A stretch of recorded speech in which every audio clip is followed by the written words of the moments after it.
Welcome, everyone, to a very special episode of Good Hang. This is kind of an episode for our listeners, for fans of Parks and Rec, for fans of Good Hang. We have been kind of teasing this thing called Philly Justice, which is a fake idea of a TV show that was created on the set of Parks and Rec that we made a 1.5-minute trailer for. And we've been talking about the existence of it for a while, and we've been listening to you. Your comments have been saying things like, Amy, you cannot be gatekeeping comedy at a time like this. Or the entire world is in shambles, Amy. Please give us Philly Justice so we have a reason to live. Or in the name of Lil Sebastian, please. So people are asking to see this dumb thing that we did, and we thought, why not premiere it only on Good Hang? It's the only place you can see it / hear it is on this podcast. And who better to talk about the creation of this particular little inside joke that was on Parks and Rec than the creator of Parks and Recreation, the wonderful, amazing Mike Schur. Mike Schur is a producer of all the shows that you love. Mike helped work on the American version of The Office. He went on to create Parks and Recreation, Brooklyn Nine-Nine, The Good Place. He's in his second season of A Man on the Inside at Netflix. He is just an incredible writer, friend, person in the world. And I love him dearly and owe a lot to him. Nothing pleases Mike more than this kind of dumb joke and idea. So Mike is my guest today. We're going to talk about Philly Justice, the creation of it, and we're going to all watch it together. We're also going to talk about other things. We're going to talk about the beginning of Parks and Recreation. We're going to talk about meeting at SNL. We're going to talk about systems and how important they are to both of us, that work is a place of joy. We're going to talk about all the crazy names he likes to come up with for his characters. And we're going to be visited by some very special actors, Rashida Jones, Adam Scott.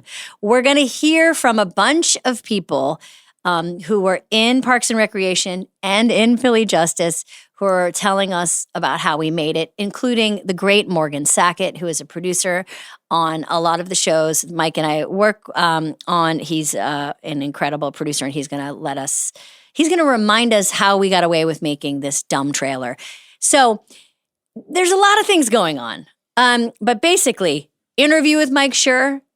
We're going to talk to the cast of Philly Justice. We're going to watch this 1.5-minute trailer for hopefully the first and only time here on Good Hang. And this one's for the fans. This one is for the fans. We heard you loud and clear. We're giving it to you. We don't like to tease around here. We like to please. And we like to squeeze.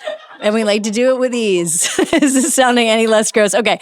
All right, let's get started. Welcome to Good Hang. What do you say?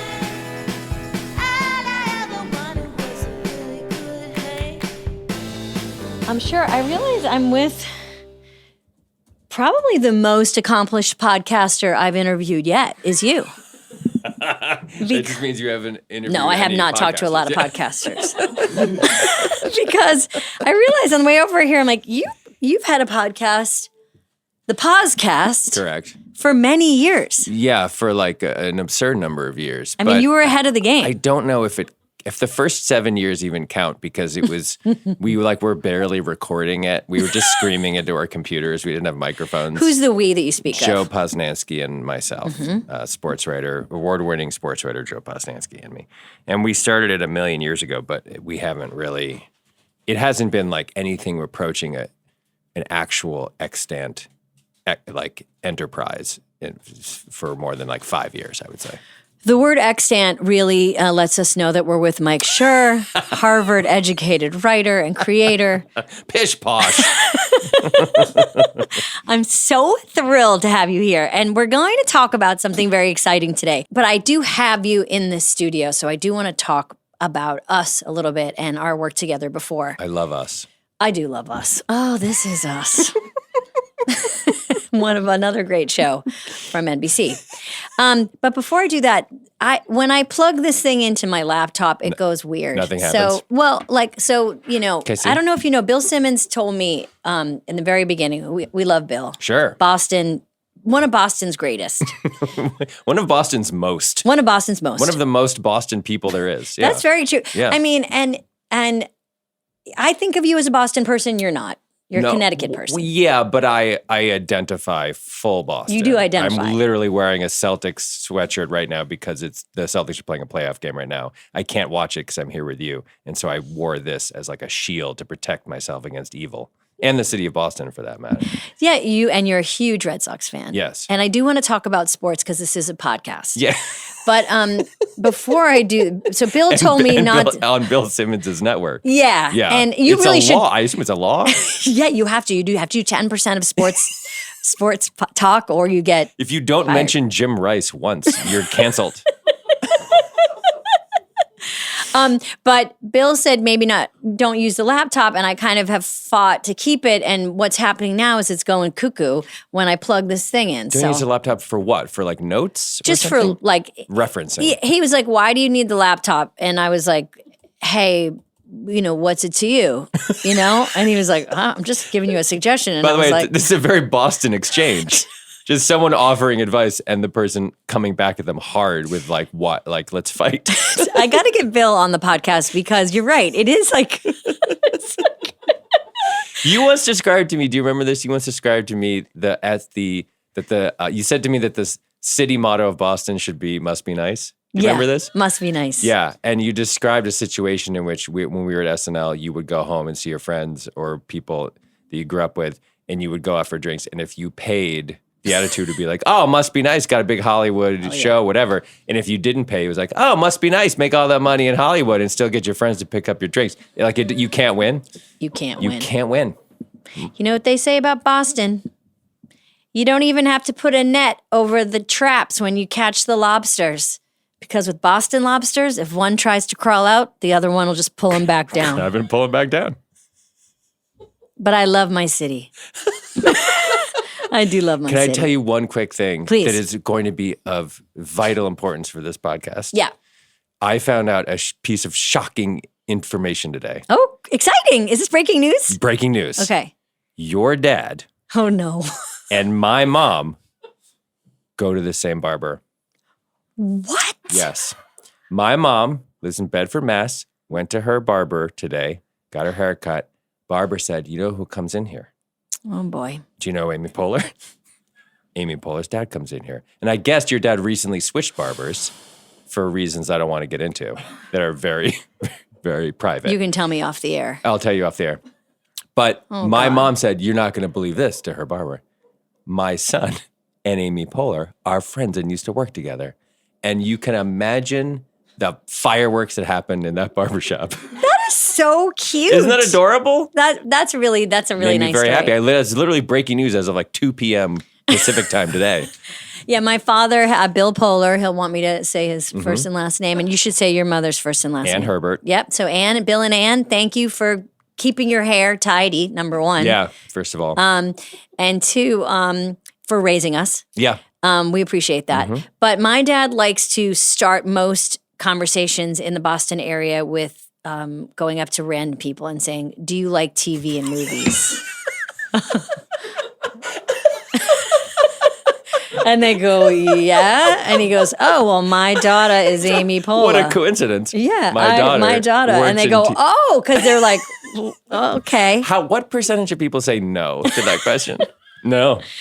My dad used to rent apartments as like a side hustle. You know, he was in real estate renting because he was a public school teacher. Both my parents were, and they would have summer jobs.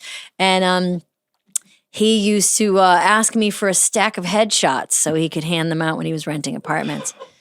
And after many years of therapy, I realized that was a boundary that maybe I should set. So you gave them to him. I did at first, yeah, because it's Boston, like must be nice. Like, oh, you think you're so great, you can't. Oh, well, you How about want to have father? people in Boston looking at your headshot? Your father's proud of you.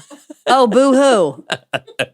Mike Schur is here, and All this will be cut, right? Oh, well, this Great, we great. can't. I mean, literally, all it will be is just very slow typing on this laptop. That's all this podcast. Well, I just sip water and wait for you to find whatever you're looking for. Oh, can I ask you though? Because you like organizing, you like systems. I do.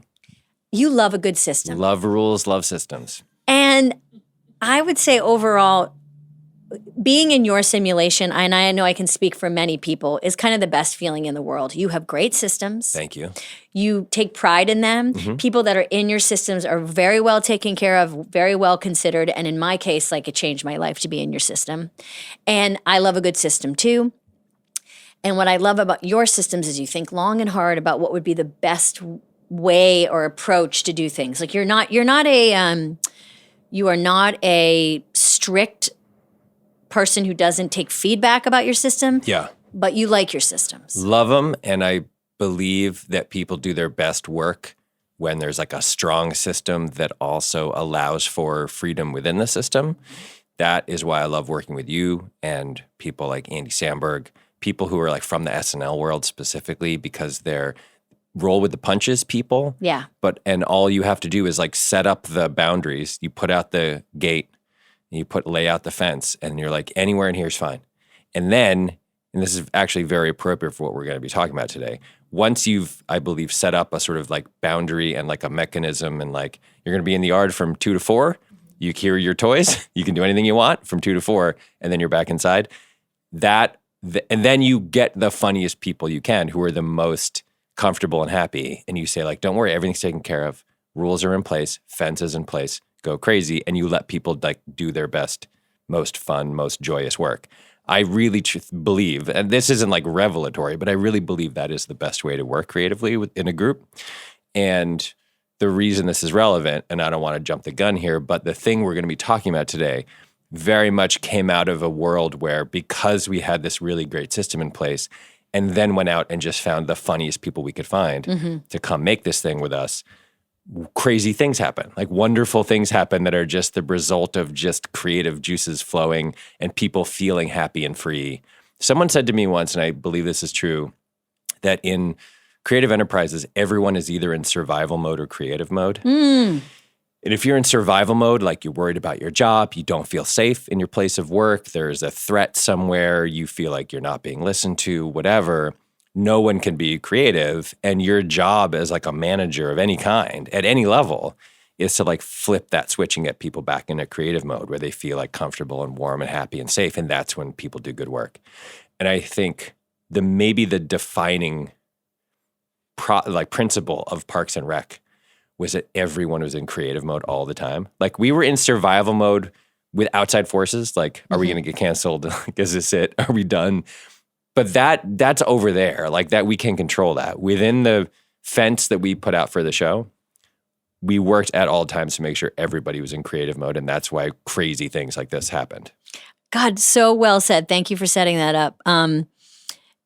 I often and always speak about you and our experience on Parks and Rec as the perfect example of what it's like to be creative and not chaotic. Yeah. And I think you and I both have worked in all kinds of different areas where chaos was kind of part of the deal.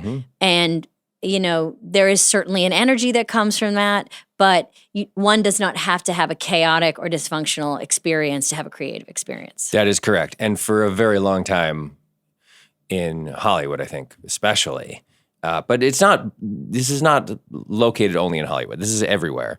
I think there's a belief sometimes that like, if something good results from a chaotic atmosphere, then there's like a weird response where it's like, well, this is the only way that something good can happen. Like we got this good thing and the process was chaos, so we better not try to fix the chaos. Yeah. When like a rational person would think, let's fix the chaos and then there will be more opportunities for more creative things that will also cause less pain and suffering.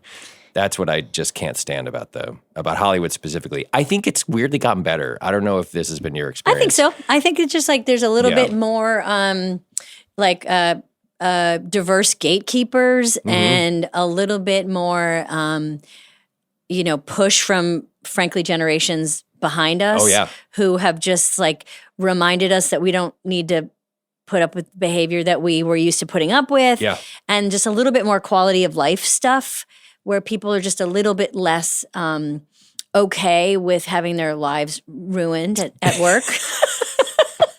I mean, like when you and I were coming up, it was like whatever the system was, you were just like, okay. Oh, yeah. You just like grit your teeth and you like put your head down and you try to survive. Yeah. And the generation behind us, and especially the one behind that generation, Yeah. looks at chaos and goes like, oh, then no, thank you. Then no. Yeah. Like I don't want to, they don't have I think the sort of structural fear that we had of Mm-hmm. just like, if this is what's going on, then I will just suffer and tolerate it. And Yeah. I think younger folks are just like, oh, then I won't be a part of it. And Well, that's my it. bad stand-up about it is boomers are all about money. Gen X is like, is it all about money? Millennials are like, where is the money? And Gen Z is like, what is money? That's my bad stand-up about it. Not bad. It's good. Thanks. I have been doing that on stage. Okay, so we could talk forever. I mean, we could do 2, 3, 4 podcasts. Maybe someday we will. And I'd love to have you back as a guest to dig in even deeper with like Park super fans and all the other projects that you do. But those to me are like other wives that you have, and I'd rather not discuss them when I we're understand. together. I am very It's painful for you. congratulations on the success of Hacks and the success of Good Place. And congratulations on second season of A Man Inside. Thank you. But right now you are with your family, and I need you. And this is Thanksgiving, and we are going to put on nice sweaters, and God damn it, we are going to sit down and is have a nice exactly meal. right. That's Okay. right. And it's 6 p.m. That's right. Your new girlfriend will come and pick you all up and drive you away I'm from me, and that's fine with her, and I'm very happy for you. But so we're going to talk about Parks, but to do that, let's talk about. So you went to Harvard. Yeah. Which, by the way, great month for Harvard. You know, I've talked some shit about Harvard on Yeah. here already, but I'm a big flip flopper now. I love Harvard. I'm going to say first truly good month for Harvard since its founding in 1636. I was like, how far back do I have to go? Oh, maybe all the way. Yeah, good job, no, Harvard. Listen, we took it on the chin. We have our share of Jared Kushner's and Ted Cruz's, Yeah. and Yep. also everyone on the Supreme Court and all that sort of stuff. And it's been, and Zuckerberg, you can't forget about Zuck. I never do. But Facebook. finally, Harvard is like, hey, we have all the money. Yeah, And so we'll say no to the bully. And people were like, oh my God, you can do that. it's exciting. But you came from Harvard, and we met. Do you remember when we first met? No. I remember when I saw you for the first time, which was at a UCB sketch thing that happened at Fez. Oh yeah, I've Sure. told the story before. I don't know if you want to. I don't know how in depth you want to go here. Given I'd our love to go limited in time. depth because we don't get. We're going to talk Philly justice, but we have some time. Great. So I moved to New York right after I graduated in 97. In 98, I was working for Jon Stewart. Oh No, late 97. I was working for Jon Stewart. He was writing a book and I was pitching my ideas for the book and he used none of them and gave me $3,000. And it was amazing. It was my Incredible. first professional job. Thank you, Jon Stewart. So So he gave you that money to go away. That's right. He looked at my ideas and was like, oh no. Yeah, he was like, "You're making me nervous. Please go away." He was like, does $3,000 get you out of my office? So I went to, I heard about all these comedy shows that happened and I was very excited to see comedy, went to Fez to see John do stand-up. And so you came out on stage, I did not know who you were, and you said, hey, everyone, I know you're excited to hear the stand-up, John Stewart and all these other comedians. My name is Carol Johnson. I'm from HBO, and I'm casting a pilot. And so before, if you don't mind, with your indulgence, I'd love to just do some, and I was like, oh, there's a nice woman from HBO here who is casting a pilot. This is so interesting. This is how show business works. I 100% bought it, hook, line, and sinker. I did not understand that I was at a comedy show and that this was probably a piece of comedy. And then you announced that you were doing this pilot and you asked if anyone, you said that someone needed, I don't remember exactly, but it was something like someone needed to be able to do a Bill Cosby impression. This shows you how long ago this is. Yeah, sure. And Matt Besser, another person I did not know, was like volunteered. And you're like, oh, yes, sir, please come right on up here. And then he proceeded to do like the worst Bill Cosby impression of all time. And you, in the role of straight person, were just like, boy, I'm not sure if that really fits the bill. And he kept doing it and kept doing it. And then I think Matt Walsh was like, I can do one. And he got up and did it. And it was even worse. And you were like, yeah, this isn't really what we're looking for. And I remember this so clearly. I was like, this poor woman from HBO is just trying to cast her pilot.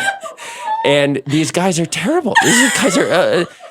and when I was having that thought, I was like, this is a sketch, I'm pretty sure. But there's a reason I tell this story, which is your performance was so real and grounded.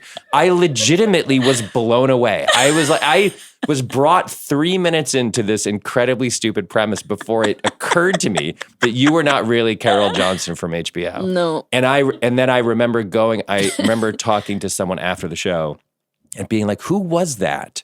And they were like, there's this group called UCB. And I was like, that woman was incredible. And they were like, the straight woman? And I was like, yes, she was incredible. Who is You're that? like, how does she have time to be in a sketch group when she works at HBO? She's a multi-talented person. But I remember then repeating that like this, they were so funny and everything. And then someone was like, that's Amy Poehler. Like everyone in New York already knew you. And I was just like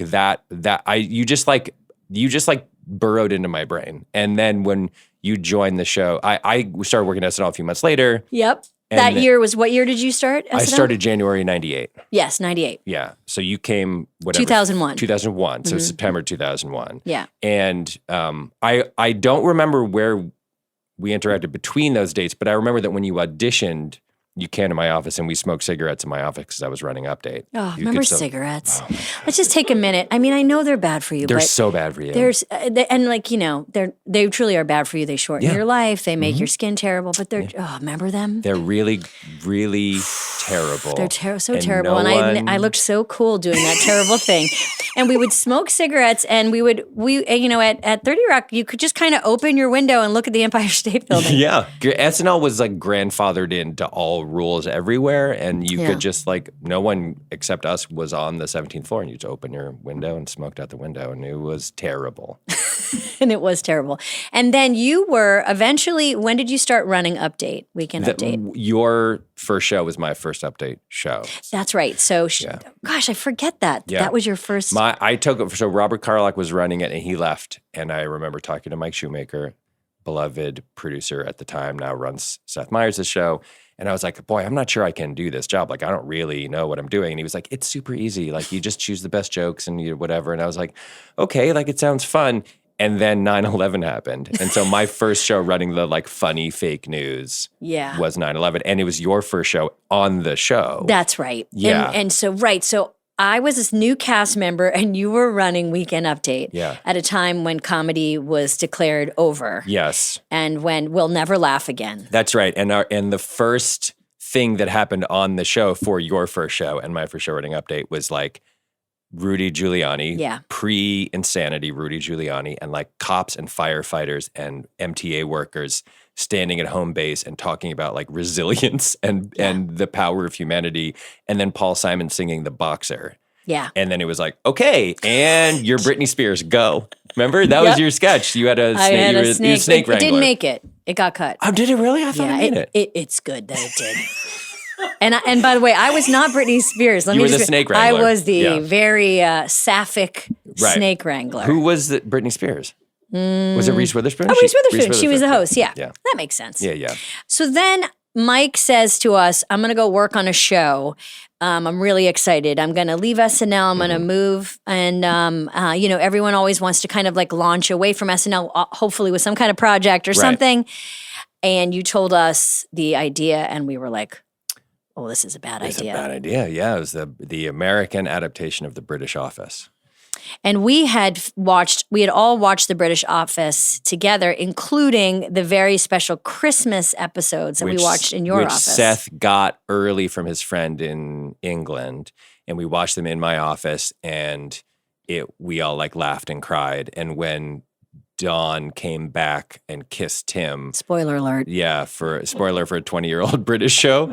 We all like jumped up in the air and like we were celebrated like we won the Super Bowl. Yeah. And then a couple months later, I was like, I'm going to go help turn that into an American show. Yeah, and I remember us thinking like, oh no, this is never gonna work. Yeah. We were really like, oh, this is terrible. Yeah. Perfect show. How can you redo it? And then of course we heard a couple things. We heard Steve Carell, who was a Second City guy that we knew in Chicago. We were like, that's a good idea. That's a good pick. And we were like, we knew that you were working on it and others who are genius writers and and Greg Daniels. We thought, well, look, you got a good team. You're going to go down in flames, but it's going to be fun. It'll be like a cult classic thing or whatever. Yeah. I mean, I signed on for two reasons. Number one, it was the only job offer I got.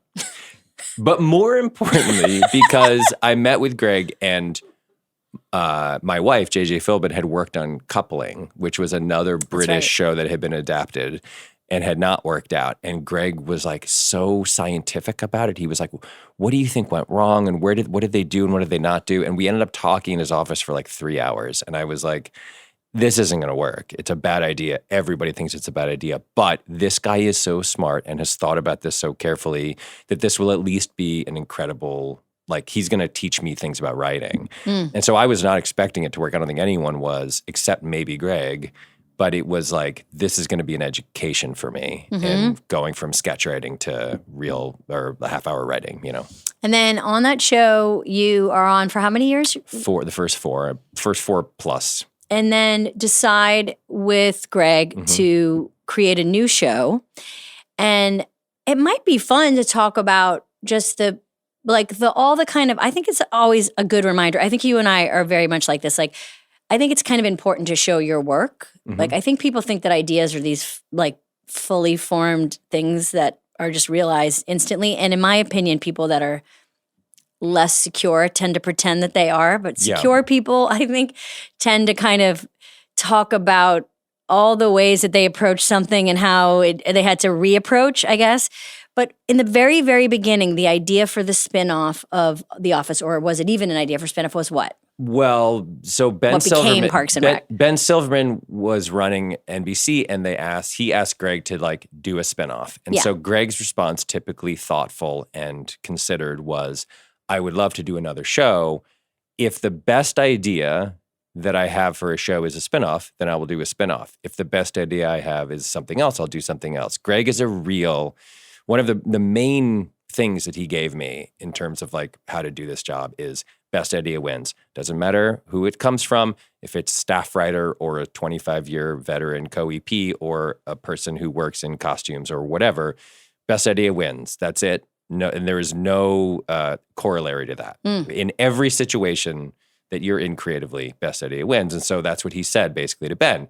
And he was like, it's very important to me that you understand that if the best idea I have is not a spinoff of The Office, then we're going to do something else. And Ben was like, totally hear you, buddy. And the next day in the Variety, it was like, Office spinoff is coming.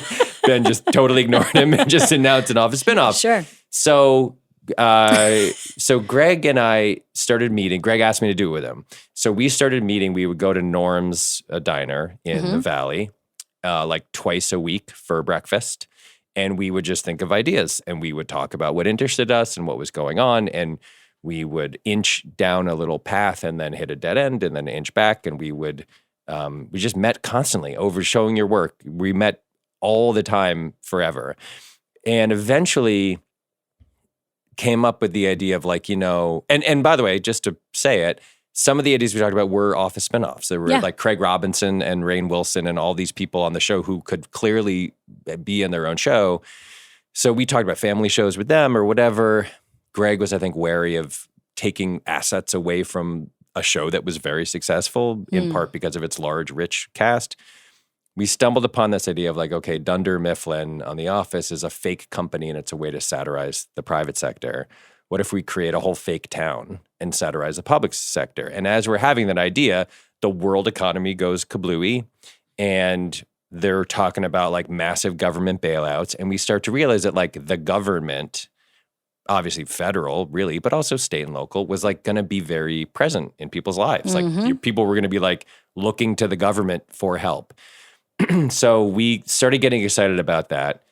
I had this idea for an abandoned lot that would be turned into a park over the course of the entire run of the show. very Wire-y idea. I was obsessed with The Wire, as were you. Yeah, we share that. Yep. And I thought like the way that The Wire portrayed like calcified systems and how slow gears grind and stuff was fascinating to me. And I thought it would be really funny where in the if you did a show that ideally lasts for a long time, and in the pilot it's like, we're going to do this, and then it literally doesn't get done until the very end of like 9 years later.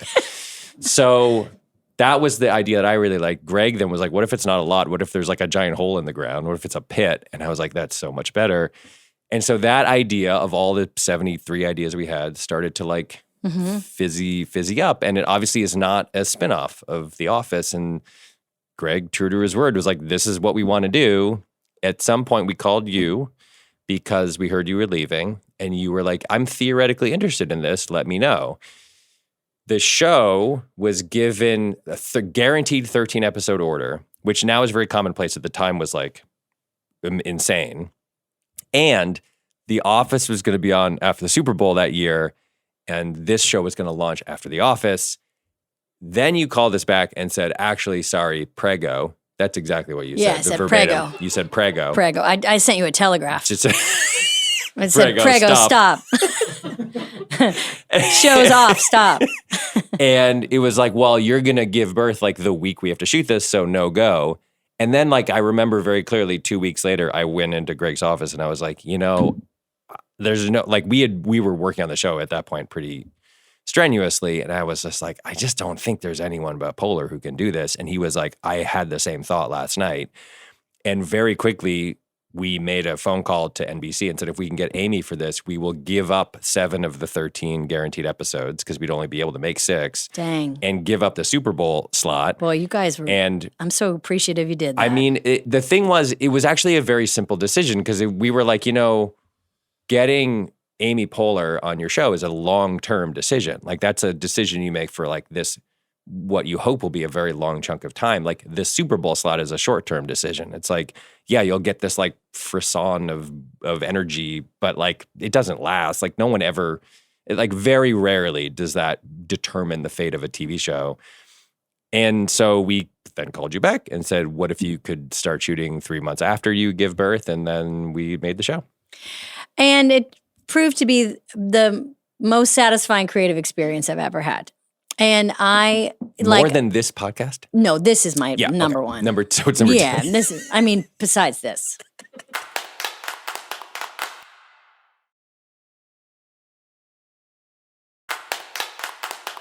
Now, one of the ways, like very concrete ways that is, I feel like an example of what I'm talking about, which is like the joy in the details, is the way you like to name characters. Yeah. And I think you gave me, I think you allowed me to use this in my book actually, but you gave me like a list of possible names instead of Leslie Knope, the character I played on Parks and Rec. Like you gave me That's like right. a bunch of different alternative names. Yeah. But you also love to name characters left and right. What is fun about names for you and naming? Okay, so it's 2 things. The first is growing up, first major comedic influence, Monty Python.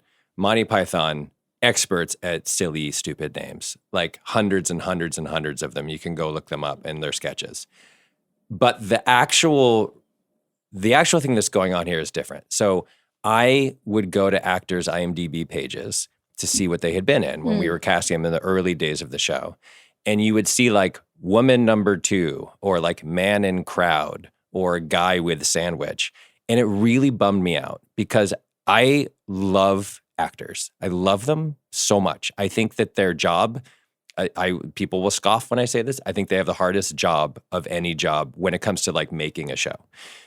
It is so hard. Anyone who doesn't believe this should try it, by the way. Try acting. Our buddy Ted Danson gave me the best line, which is acting is embarrassing. It's embarrassing. Never it's forget. hard. You have to summon something, comedic timing or dramatic performance or tears or anger or whatever, like instantly with cameras on you and lights on you, wearing makeup and clothes that aren't yours and 100 people staring at you and a big dude holding a microphone 4 inches from your face.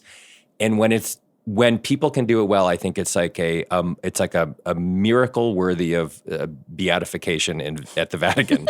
And so I would see these people on IMDb and it would be like man in crowd, and it would be like that person like auditioned for this and booked this gig and drove all the way across town and like put on fake clothes and put on makeup and whatever and had to stand in a certain place, follow a million instructions, say a line or two, and then they yelled cut, and then that person drove all the way home and they got paid like $600 for like a week's worth of work.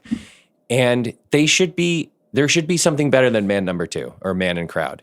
Yeah. And so I decided at that moment, this is early in season 1, I think, of Parks and Rec, that every character who appeared on the show was going to have a first and last name. Amazing. So when you saw, instead of, if it says man in crowd, you're like, oh, well, that it doesn't really count as an acting gig. But if you see Marv Vavavma, which is a name I gave a character once, you're like, who the hell is Marv Vavavma? What was Marv Vavavma up to? So it has been, it started with that intention and has become truly one of the great joys of my life is to give because here's the other thing, sorry, you can cut all this out. But the other thing is if you name a character Jack Smith, Yeah. you can get away with it because there are 10 trillion Jack Smiths. But if you name a character anything even mildly interesting, like Winona Cooper, there's going to be like 4 Winona Coopers in the state that you're setting the show in. And then the legal comes back and says, you can't name your character that. A lot of people don't know that. You have to get names You have cleared. to be cleared. And there have to be either none or so many that not any one of them could think that you're saying anything about them. So I go for none. None. Yeah. I go for the weirdest names. We had a character recently on the show, on A Man on the Inside, named Ophelio Papipapepi. There's no Ophelia Papipapepis anywhere in the continental United States, so you get to use that name. That has been my goal, is to have none, have the Google search come up empty with every name of every character. Okay, with that in mind, will you please read some of these names that Sure. you have invented? Yeah. Like just a few here on the bottom of this page. Okay. Mona Lisa Saperstein. Yes. Jenny Slate's character. Yes. Uh, Do you remember all these? Do you think? Amazing. Trod Frankenstipe. Okay, tell us about So, Trod. so Trod Frankenstipe was a local reporter, or he had almost like a little show like this in Pawnee where he would interview political people like Leslie Knope. Mm-hmm. A great way to come up with a name that doesn't exist is to take a normal name like Todd and then just stick another letter in there somewhere. Trod. And then Frankenstipe is just Frankenstein with a P at the end. Tyrion Fonzarelli. Tyrion Fonzarelli, obviously a combination of 2 characters from TV history, Tyrion Lannister and Arthur Fonzarelli. This name goes to Matt Murray. Matt Murray did this. Panther. Panther. Tyrion Fonzarelli was a writer on Parks and Rec, among other things. Was a guy in a jewelry store who was buying an engagement ring for his to be betrothed when Anne and Chris Traeger were shopping for rings. Great. Leslie Knope, we know who that is. Gretzky Susan Pellegrino. Okay, so Gretzky Susan Pellegrino was like the 4th in a series of names that for some reason all involved the last name of the greatest hockey player who ever lived, Wayne Gretzky. Yeah. I don't offhand remember who Gretzky Susan Pellegrino is. Also, it should be noted, hyphens, huge part of my naming process. Yeah, so exciting. It's a way to get another name in there. Another name, and also there's no way that someone's going to have this name. No one's first name is Gretzky Susan. Gretzky hyphen Susan. Typhoon Montalban. Oh, I love Typhoon. Typhoon was Donna's hairdresser. Yep. Typhoon, also Matt Murray, I believe, gave Typhoon the first name Typhoon. We needed a last name. Where do you go for the last name? Ricardo Montalban. Typhoon Montalban. Sasandra Sasasnorp. Okay. Sasandra Sasasnorp was, I believe, I could have this wrong, was just it was like Sandra Snorp. Okay. And then the legal was like, didn't clear. We found a We Sandra found a Snorp Sandra somewhere. Snorp. So guess what you do? You add 5 more S's. Now you're good. Sandra. Sasandra Sasasnorp. Summer Ole Kraken Frog Frong. Okay. This is a Monty Python ripoff, straight up. Okay. Ole, O-L-E with an accent, and I guess just that part. There's a Monty Python sketch called, I think, Election Night Special, where they're just going through election results in local elections all over the country. And there's a silly party and a sensible party. So all the people in the sensible party have names like John Smith, and all the people in the silly party have very crazy names. And there's also a very silly party, and a slightly silly party. It's if you want names, go watch that sketch. It'll sate you. Summer Ole Kraken Frog Frong. That's a good one. Frog Frong is a great last Great name. one. Yeah. Now, and then this one, are you involved with this one with hacks? No, CC Okay. Homo. I thought that wasn't sure. CC Homo. And you know what? I don't want to talk about hacks. That's fine. They'll be here at 6 Jenna to pick made me me up. do that. CC Homo, Homeaux, was all Jen Statsky and Lucia Agnello and Paul Downs. I don't know which one of them came up with it. But Yes, but spelled differently than it said. it's a very funny moment in the show because she introduced herself as CC Homo and Gene Smart goes, spell that. Okay. Oh, and let's get into Philly Justice because we have some special guests that are going to be joining us to talk do. about Philly Justice. Yeah. For those listening, stand by because we have very, very exciting guests. Probably should have mentioned this so long ago. Oh, yeah. Can you do me a favor and go back and record that? Well, we often record the beginning after the interview so Okay. I can talk about Please. what we talked about. Please don't make people sit through Summer And a Ole lot of- Kraken Frog Frong before they get to the famous people. And a lot of people don't know that we record the interview after the person leaves. Oh. So yeah. So this So is just this us is not talking. being recorded? No. This is just to capture the AI modulation of my voice. Yes. And then you make me say whatever you want me of to. course. I mean, it's just so You know what? hard. Honestly, it's a relief at this point. AI is a relief. I keep saying It that. really is. We might also want to do a little teaser too to say that you and I are thinking when this comes out, Yeah. we will have announced that we're working together again on something exciting. Very exciting. So we're back together again. We are renewing our vows, if you will. I had my fun. That's right. I ran around town. Yes. And I realized that what I really needed was under my nose the whole time. Yoko knew that John needed a break. Oh, Okay. And she let him wander and he came back. So, everyone needs a break sometimes, but you're back. I'm We're back. back. And we're very, very excited to work together again. We'll on have to, something. that's a whole separate podcast. I think it is. Yeah. I think it is, but it's just a little teaser. Okay. So we will do another episode on parks, we promise, for those listening. But in the meantime, we need to get to, I think, a more important TV show. By far. And that is called Philly Justice. Yeah. Now, to explain to people listening, what the heck is this? I don't know about a show called Philly Justice. Well, you shouldn't. It's not real. But I'll just set it up and then I need you to tell us the history. So, Okay. very briefly, Philly Justice is a fake TV show that we made up. A few cast members made up on the set of Parks and Rec one day because we looked at a picture of ourselves and we laughed and we said, oh, we look like we're in a TV show called Philly Justice. That small inside joke on set laugh grew into a beast that is still discussed today. So what do you remember about the beginnings of Philly So Justice? this is like season 4 of Parks and Rec, I think. You're running for, Leslie Knope's running for office. And we have, in this season, incredible regular guest stars on the show. Catherine Hahn played a campaign manager, high-powered campaign manager from D.C., who was running the campaign of Bobby Newport, played by Paul Rudd. Yeah. And Bobby Newport was the moron son of a wealthy businessman who didn't want the job at all, but was running against Leslie, and it's Leslie's greatest dream, and Bobby Newport does not care at all. And in fact, in the finale of the show, when he loses, there's a brief clip of him on TV being interviewed, and he says, honestly, this is a huge relief, which is one of my favorite. Amazing. It's an incredible Paul Rudd moment. So in this episode we were shooting, you were all in like campaign mode, which meant you were maybe uncharacteristically wearing like a very smartly tailored suit. Yep.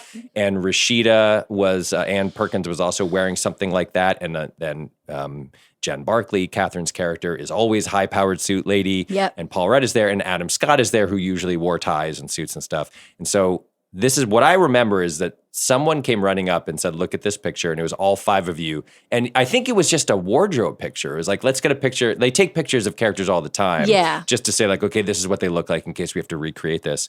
And that I think maybe Rashida had said, someone had said we look like we're in a David E. Kelly show, Yeah. like a legal drama. And I think Rashida maybe just said Philly Justice. And off we'll the top put of her the head. picture up here, but we're just kind of nailing it. You're just drama like, you're style. in the mode of Yeah. that kind of show. That's right. So then what I heard, and this stuff was like bleeding up to me in the writer's room, is that you guys had started kind of just you're like, this is the thing we're doing now is we're coming up with like characters and scenes and like moments of dialogue for our characters from this fake show that you had invented called Philly Justice, which was a David E. Kelly show from like 2005 that had shot the pilot and had never aired. And you were all goofing around and improvising, right? Like improvising just like who you were and what the show was about.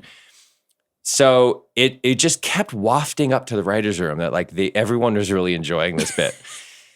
Great. Fantastic. Then I think we all collectively blacked out. And when we woke up, the writers had written scenes for Philly Justice. Like like a 20-page script. Yeah. Like writers, it should be noted in comedy rooms, will take any excuse not to work. Of course. Writing is the worst. It's the worst. And if there's like a more fun thing, yeah. Great. Totally. And I do remember at one point divvying up scenes for Philly Justice the way that a good showrunner would be like, okay, why don't you guys take act 1 of the next episode and you take act 2 and whatever. And instead I was like, okay, you guys write the scene where Adam, Scott, and whoever are like fighting, and you take the scene where Rashida is doing this. And we just started writing scenes, fake scenes for a fake show that didn't exist for you in character. While we were making another show. Correct. Yeah. Now, we have in season 4 of the show, we have built the city council chambers where Leslie was hoping to work someday. The city council chambers looked kind of like a courtroom if you squinted. Yeah. So it was like, okay. And then at some point I remember Morgan Sackett. Yep, who we're going to talk to today. Coming in and saying like, I think we can shoot all of this stuff in the city council chamber. And I don't remember when we decided to shoot it. I like that, again, we blacked out. Yeah. But suddenly we were just going to do this. We were going to use NBC resources while we're supposed to be making the show they paid for. Which never suffered. Never suffered. And we were going to take some of those resources and divert them without anyone knowing. Sure. To a different part of the same set. Yeah. And then shoot the scenes from Philly Justice. And by the way, this is very important for everyone to understand.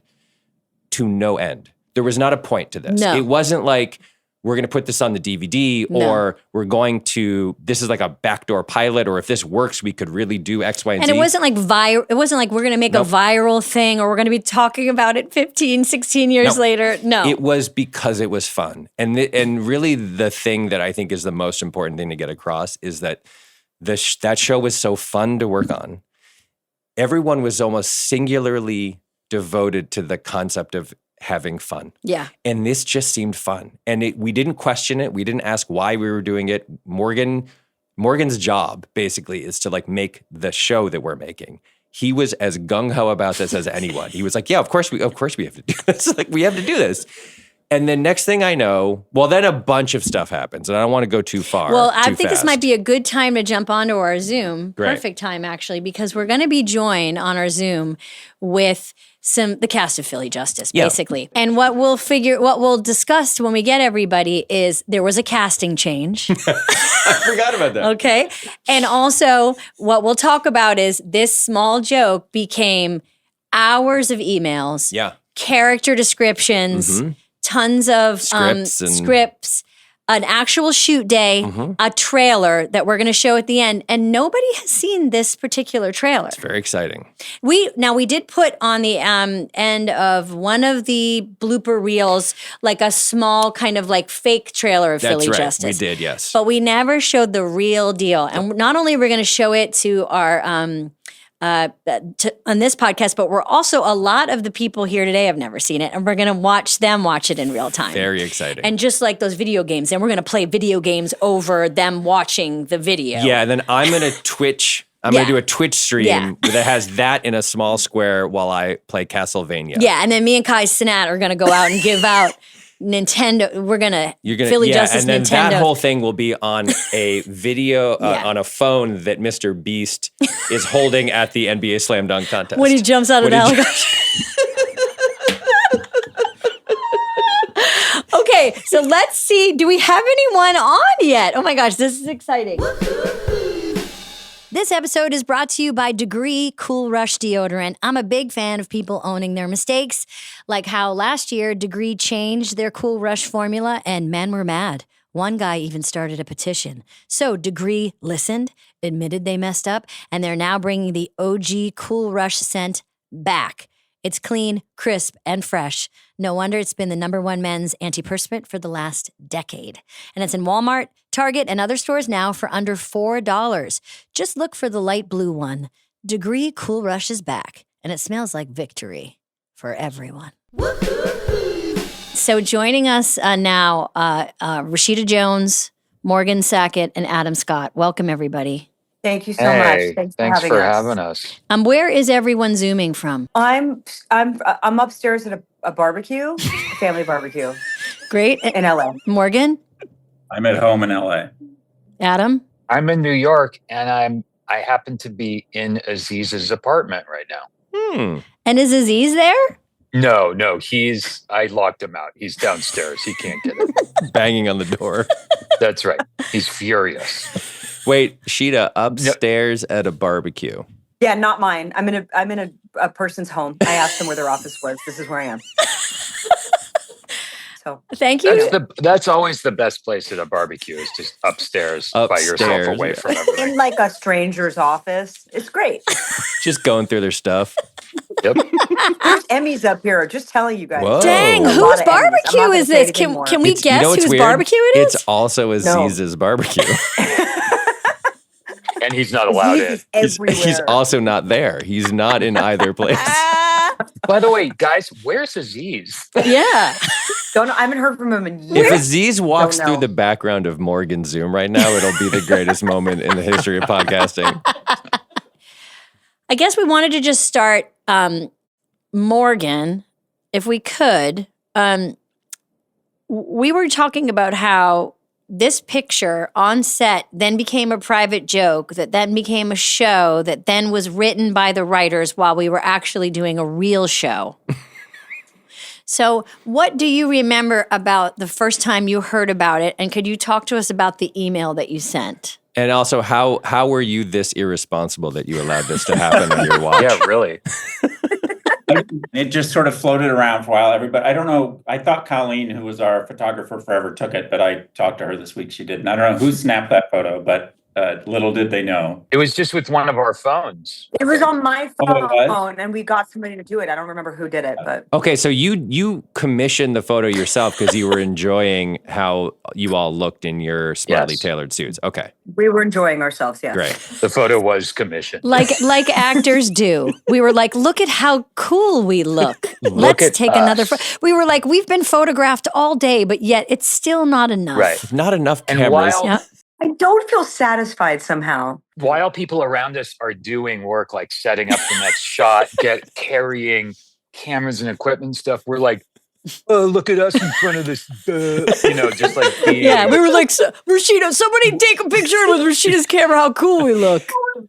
And Rashida, Totally. do I have it right? I thought I remembered that you were the one who first said the words "Philly Justice" as if it were a fake show. Do I have that right, or do you remember? It's probably. I mean, I'm not going to take credit, but it's probably right because I spent 2 years on a David Kelly show Right. and like in David Kelly land, and I think I was like, this is a procedural. This is like a legal procedural. Right. Maybe I don't know. My memory's not great, but I'll take credit. Well, Yeah. if you pay attention, everybody is facing one way except for Adam, and that really did end up informing his character. yeah, yeah. Mhm. Everybody in many is, ways. yeah. So Adam is the Nick. rebel. Nick something, right? Yeah, Nick. Nick. Yeah, we'll get to Nick. So Morgan, you are busy working on a show and you hear this stupid thing and you're like, you just hear us talking about it. When did you realize that you wanted to be part of making it into a trailer? I don't know. I think it just kept coming up, and it's like, and I feel like it was when we had the city council chambers, Yeah. that Leslie, Right. and we're like that courtroom, and then we knew the Barclay Group was coming up, which was Han's character's like high-end DC lobbying firm, and it's like, that looks like a law office. So we just talked about it forever and noodled around scripts, and you guys had a very active chat going on about it, and I sent out an email. I have the email. Yeah, Morgan, can you read us the email? Sure. Dear cast of Philly Justice, we're planning to shoot Wednesday, September 19th. The brief storyline is that there's an EPK for Philly Justice pilot shot in the spring of 2002. We're talking to Dylan McDermott, and it looks like we'll work it out to have him join us. We also may get an interview with David E. Kelley, which we really thought we were going to get. We should decide what angle we want to take with him. He wrote it, he saw it, he hated it, he advised Dylan not to do it, etc. We're planning to convert the Barclay Group set into the Office of Philly Justice team. We're also going to set up a courtroom set. The plan is to shoot a couple of short scenes for the pilot and then interviews with the cast. Most of the piece will play out in the interview segments. The plan is to dress and groom everyone as 2002 lawyers. What I need from everybody is character names and backgrounds, any bits you want to try and a name for the law firm. Please respond. And at the end, I said, thanks, Morgan Sackett, assistant to the associate producer of Philly Justice. Okay. Morgan, why? Oh, that's I just great. want to know why, Morgan. Why? Why did you let this? But I remember emailing David Kelley's people, and he was in, and then I got a call like 2 days before he was going to come, and it's like, I'm sorry, from like some big CA agent or something. It's like, I'm sorry, what is this? And why did he come and do it? Of course, and they killed it. That went away very quickly. I remember getting that email and being so, because there were like rumblings, like I think we might shoot something and the writers might be coming up with something. And then getting the email and knowing for sure Morgan was on board meant that we might actually be doing this. Yeah. If he puts his brain on it, time will be carved out. And I remember just being so excited that we were going to get to do it. Yeah. Because we'd been talking about at that point, maybe for like 6 months or so. I don't know. Did we Really? figure out how long from when we had taken the picture to when we shot this? How long? I don't think it was that long. It was at least most of a season. It was like, Oh, there was it a really? break in between. Yeah. I thought it was a while. Rashida, do you have any memory of that early part? I can't believe how long it was. I'm like in shock that we spent.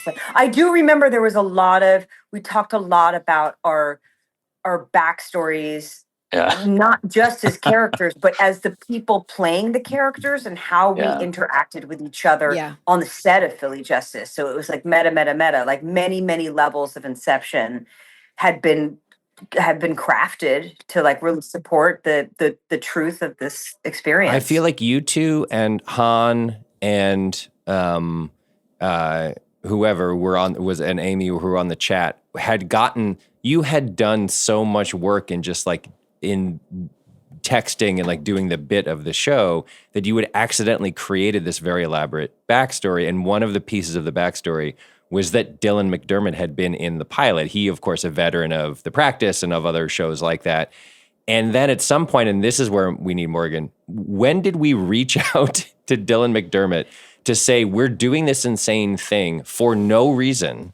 Do you want to be a part of it? And how did that go exactly? Do you remember?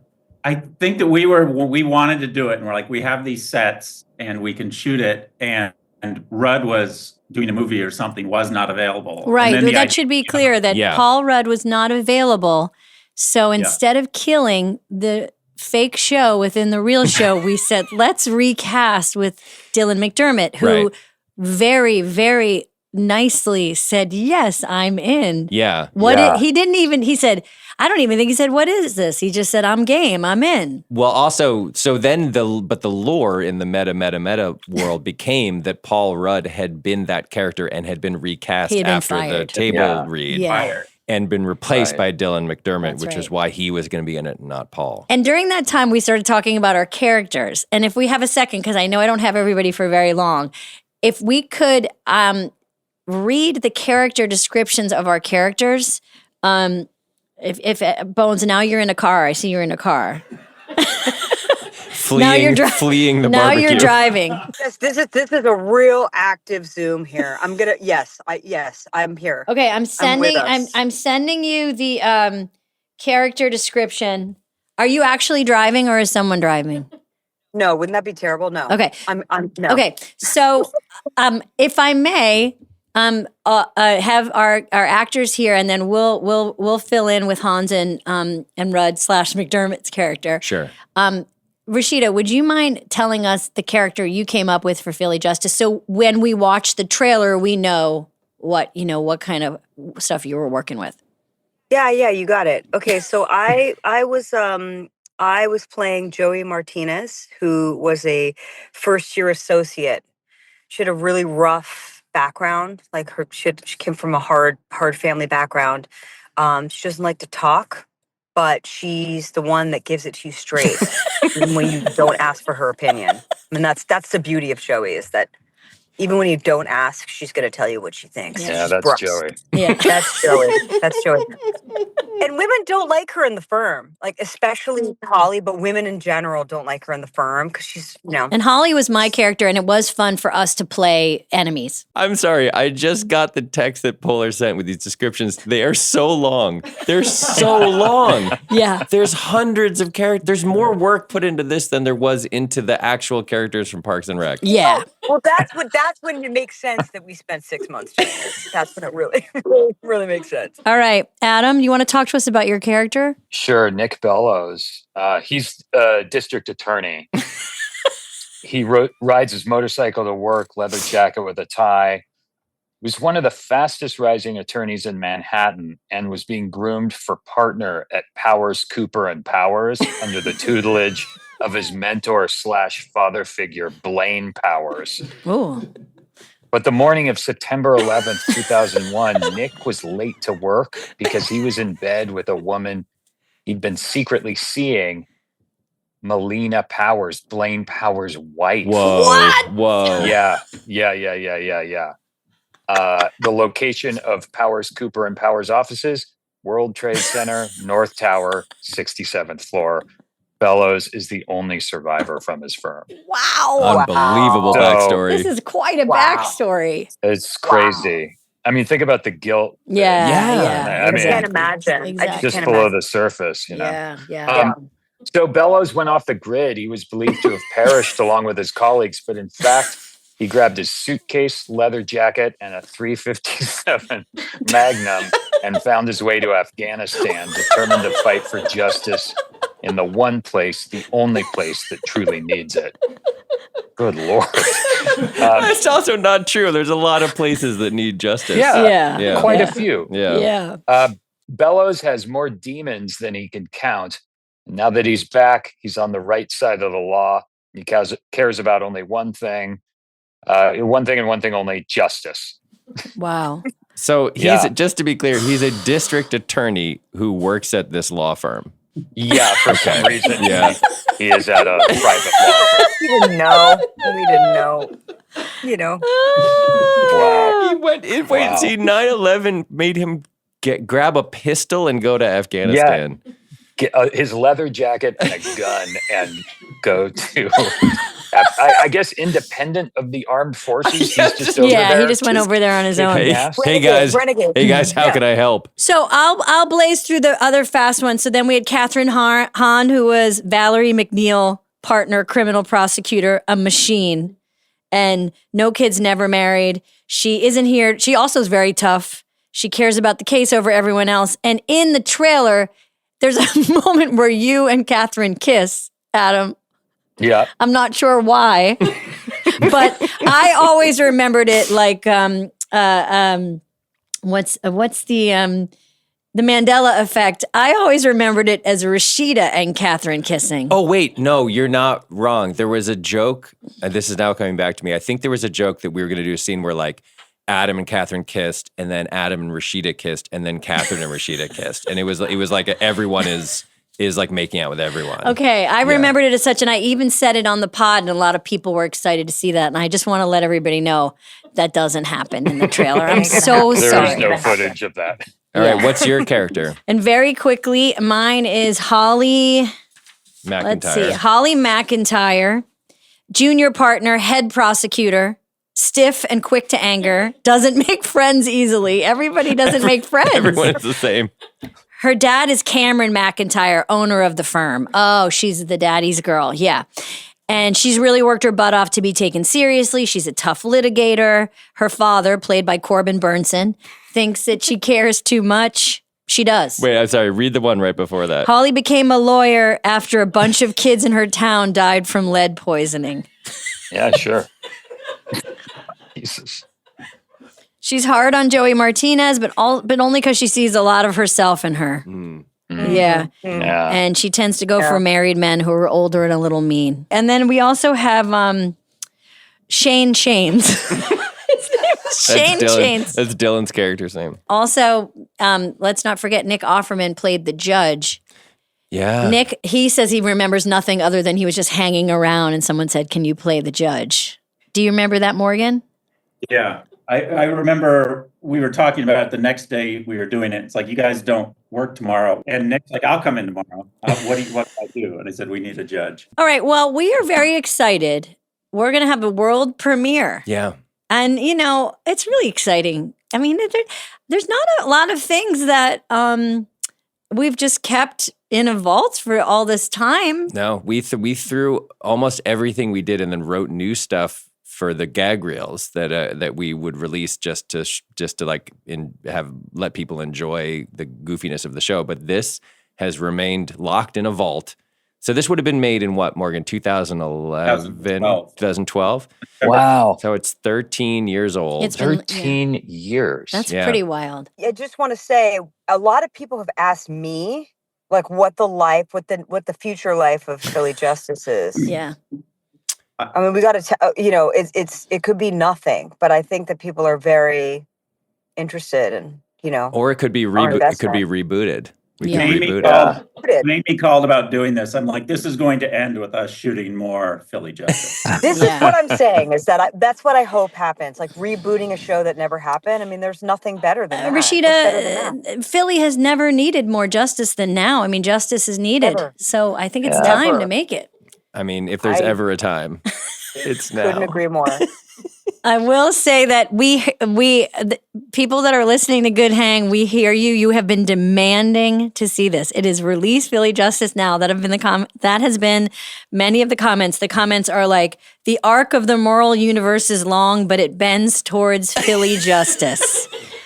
Show it to me, Amy. Parentheses, Rachel. Release the tape. Or accidentally group text it to all of us, which is another great one.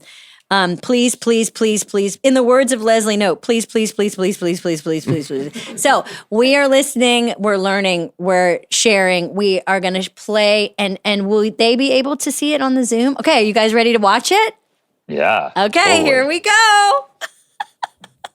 Yes. Really exciting. Amy, are you going to play it from your phone? I'm supposed to play it. I'm supposed to play it. Here we go. Oh my God. I'm in charge. Oh no. Oh no. You have to keep that 17 seconds of silence. Okay, so sorry about that, guys. Thank you for waiting. Here we go. For the first time ever on DVD, the legendary courtroom drama that no one has ever seen. Any more witnesses, Counselor? Just one, Your Honor. Joey Martinez, the defense attorney. What? This is preposterous. Your Honor, you can't possibly. Overruled. I hope you know what you're doing, McNeil. Just follow my lead. The show that broke all the rules. Your Honor, I only have one more witness. It's you. You can't do that! The courtroom drama that revolutionized television forever. What the hell are you doing here? What the hell are you doing here? I work here now. I work here now. So do I. So do I. Well, we'll see about that. Well, we will see about that. Keep your history in your pants, boys. These lawyers play by their own rules. Permission to treat the witness as beautiful. Granted. And they play for keeps. Counselor, will you marry me? She can't. She's already married. To her job. Bring it home for the first time. Shit! You're a playboy and a social climber. I'm a rebel and an outlaw who plays by his own rules. Of course they're never gonna let me in their little club. And experience what no one else has ever had the chance to experience. Let there be justice in Philadelphia. Once again. Amy Poehler, Adam Scott, Rashida Jones, Catherine Hahn, and Dylan McDermott. I'm a judge now, and you're guilty. Your Honor. Philly Justice. Coming this spring on DVD. Welcome to Philly, bitch. Wow. Wow. Yes. Wow. Wow. I feel like whoever wrote Perd Hapley's intros wrote the text for that trailer. Wait, Morgan, You're right. I have an important question for you, and I don't want to get too inside baseball. Is that Steadicam? That is, right? Maybe. Did we hire a Steadicam operator? We never used Steadicam on the show once, probably. We hired a Steadicam operator to shoot that? It looked like Steadicam to me. Yeah, it probably was. Do you remember? I think it was. We built a rig? We were going to do these walk and talks down the hallways, I think. You know, it really is shorter and less exciting than we really built it up to be. Yeah. Yeah. Well, it's We shot more. That was the trailer. that's the the trailer. trailer. Right. There- We shot more. Somewhere We there, were- yeah. We were shooting like an episode, Yeah. essentially, right? Yeah, But there's never finished it. And we were shooting an EPK to go around the pilot. Right. Yeah, there's definitely, my guess would be that we looked at all of the footage and we're like, this is a trailer. The way Yeah. to do this Well, is a this- trailer, not like long scenes or something. My favorite part of it is when, Adam, when you say, you're a social climber and a playboy, I'm a rebel who plays by his own rules. You're just like speaking the bios of Yes. the characters out loud. That's right. But in right. character. And you bring That's your right. motorcycle helmet to court. Yeah. Yeah. Also, I mean, I'm confused as to who is able to object. There's a lot of objecting. yes. Well, I mean, I feel like it, as Mike said, it was an example of how much fun we were having and how much fun we were allowed to have. So thank you, Mike and Morgan, for making Philly Justice Yeah. a reality. I mean, So fun. Our And thank you, absolute pleasure. Rashida, for naming the show.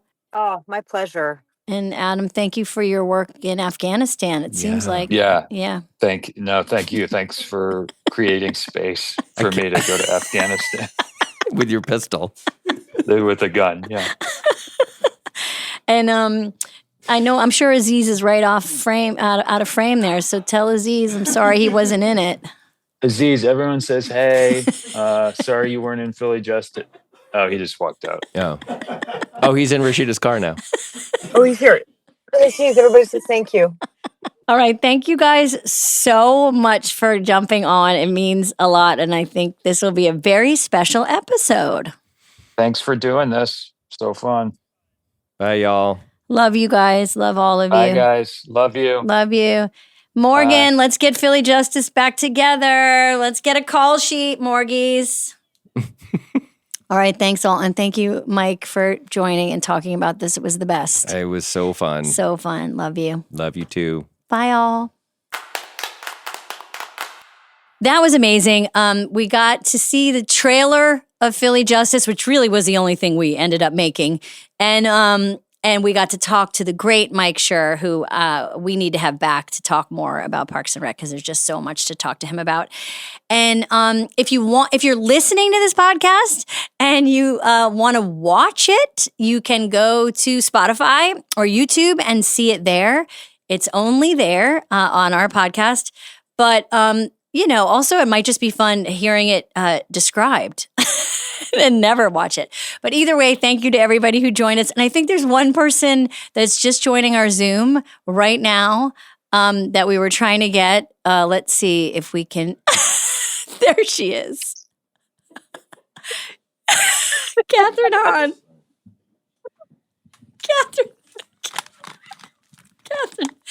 Catherine, you missed it. Catherine, I'm sorry. We did talk about your character though, and we're gonna thanks. Catherine Hahn, zooming in. I love you so much. Zooming in. Muted. Okay. Okay, bye. Thank you so much, man. I love my friends. Okay, better late than never. I'll take her any way I can get her. Okay, thanks everybody. See you soon. You've been listening to Good Hang. The executive producers for this show are Bill Simmons, Jenna Weiss-Berman, and me, Amy Poehler. The show is produced by The Ringer and Paper Kite. For The Ringer, production by Jack Wilson, Kat Spillane, Kaya McMullen, and Aleya Zenieris. For Paper Kite, production by Sam Green, Joel Lovell, and Jenna Weiss-Berman. Original music by Amy Miles.